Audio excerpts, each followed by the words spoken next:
लाएर अनि कर्कलो गामा काट्दै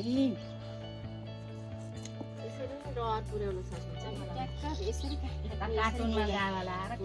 ठ्याक्कै यहाँबाट काट्यो अनि मजाले पलाउँछ यहाँदेखि पलाउँछ फेरि अर्कोचोटि पटक्कै पछि काट्दै बिमारी खेल्दै मारेकै खानु पर यसमा लाएर पनि गावा खान्छ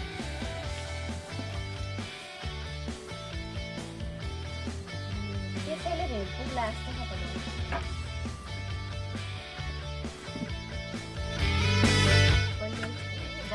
पकाएर भइहाल्छ त्यसको छिटो छिटो खानु पाइन्छ नि एउटा राखिदिएपछि हेर्नुहोस् त कपहरूलाई